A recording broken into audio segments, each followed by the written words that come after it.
If you have been thinking about personal styling career, I'm sure you have been thinking, what does it take to become a personal stylist? Well, since I've been a stylist for the past 15 years and I worked on countless jobs and had many different clients, I will tell you what does it take in order to become a personal stylist. Hi, my name is Basia and I help aspiring stylists enter the styling industry. If you want to become a stylist, you can grab my free cheat sheet guide with tons of free resources for aspiring stylists that's going to get you started. Also, don't forget to subscribe and hit the bell to get notified when I post a new video, which is every Monday. Now, in this video, we'll talk about what does it take to become a personal stylist. So let's get started.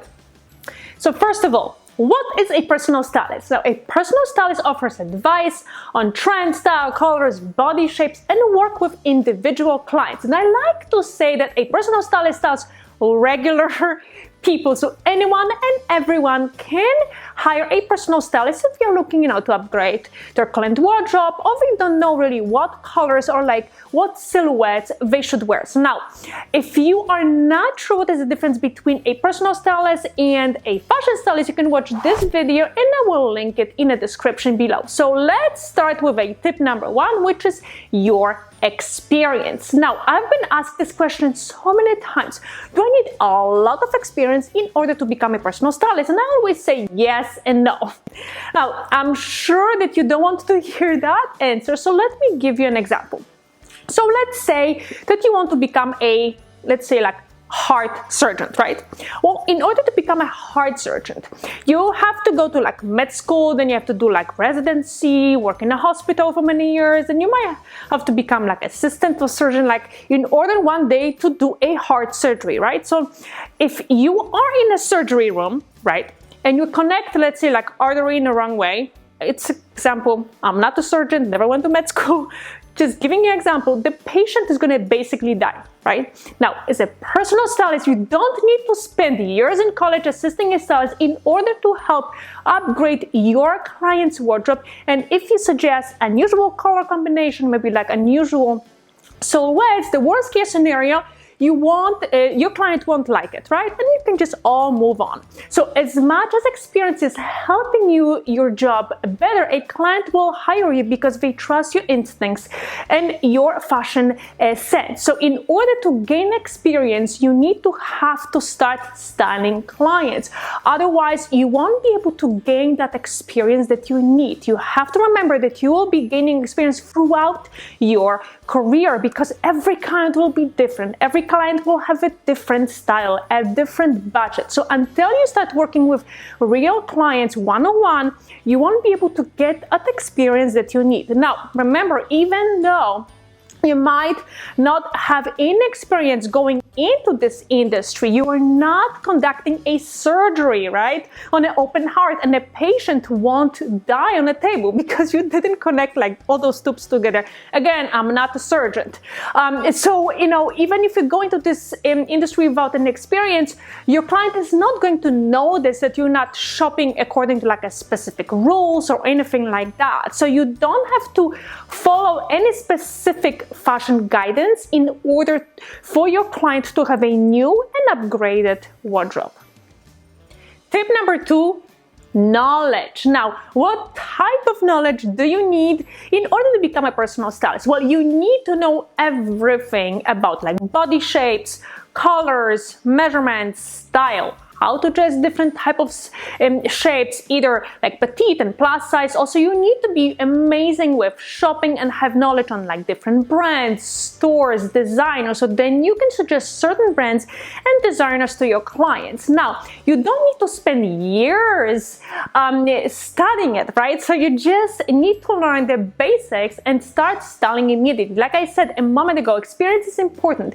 Not the most important, but it's pretty important. As soon as you learn about the technical aspects about styling, then you should take that knowledge and immediately start testing. And by testing, I mean you to start styling real people. Now remember, everyone will have different body shapes, will have different style and personalities. So knowing all those shapes, colors, it's important to properly suggest correct silhouettes. Now remember, you are working with real people, and they will not always agree with you, with your suggestions. So having that knowledge is important so you can suggest the correct silhouettes to dress your clients according to their body shape.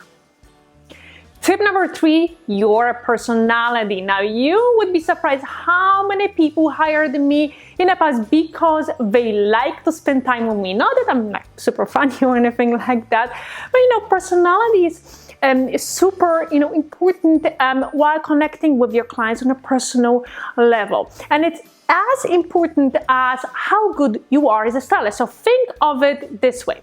You need a knowledge, right? We talked about it. You need the experience, and now you need a personality. Now, obviously, I'm not saying that you should be altering your personality when you are with your clients, but on the flip side, you have to think about it. Not everyone you will style actually you're going to get along with, but having a fun, bubbly, and sort of like funny personality will help you in the long run. It's supposed to be serious and cold. Like, after all, you're working with clothes, you're shopping for a living, right? So keep in mind that having a bubbly and fun personality will help you in the long run.